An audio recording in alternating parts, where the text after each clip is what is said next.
été déléguée à la médiation au barreau de Paris sous le bâtonnat de Christiane Ferralchul, qui est ma co-auteure, ou dont je suis la co-auteure. En clair, nous l'avons écrit ensemble, ce livre, tout simplement parce qu'on s'est rendu compte qu'on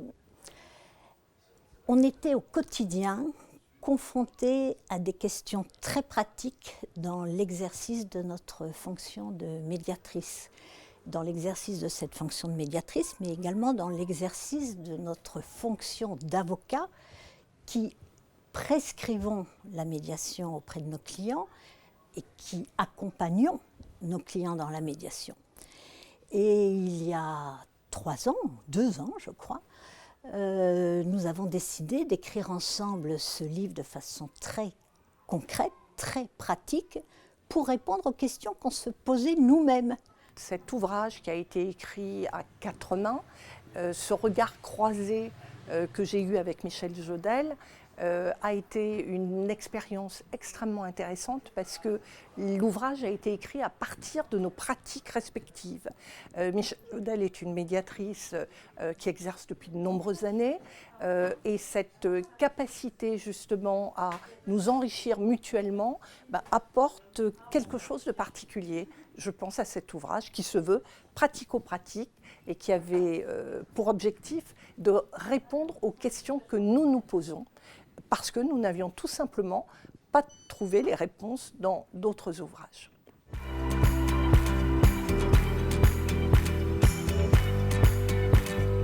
Il ne faut en aucun cas que la médiation soit une solution de désengorgement pour les juridictions.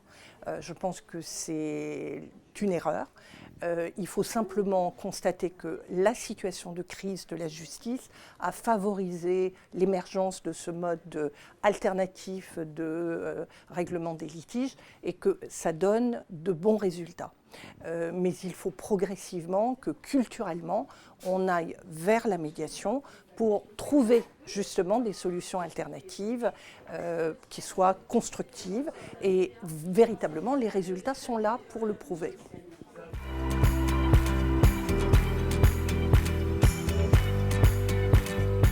La médiation, parce que vous avez un cœur commun à toutes les médiations et que le processus de médiation est devant les différentes matières, que ce soit civile, commerciale et autres, on va retrouver les mêmes procédés. Donc cela explique que ce soit la médiation parce que c'est un processus que l'on retrouve de manière transversale. Ensuite, vous avez des différences selon les pays, selon les cultures. Et il nous est apparu intéressant de souligner ces différences, ne serait-ce que parce que la médiation ne s'arrête pas à nos frontières. Et qu'il est intéressant de savoir que dans certains pays, par exemple, un médiateur peut devenir arbitre. Ce n'est pas du tout le cas en France. Donc, il faut expliquer, comprendre et s'inscrire dans ces logiques culturelles qui méritent attention et en tous les cas sont très intéressantes.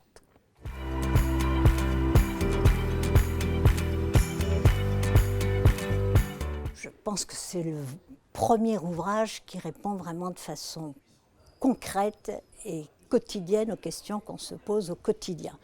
Tout simplement, en fait, parce que la médiation se développe et donc les questions se posaient davantage dans l'exercice de nos pratiques. Après la loi sur la confiance fin 2021, début 2022, il y a eu 2 décrets qui expliquaient très pratiquement, qui donnaient des réponses aux pratiques judiciaires de la médiation, également à la médiation conventionnelle. Donc c'est vrai, notre ouvrage est le premier ouvrage. Et merci à Dalloz de nous avoir accompagnés dans cet exercice, car on a eu l'occasion de répondre concrètement, les premières, aux questions qui se posent maintenant au quotidien et qui vont continuer à se poser avec les annonces du garde des Sceaux tout récemment.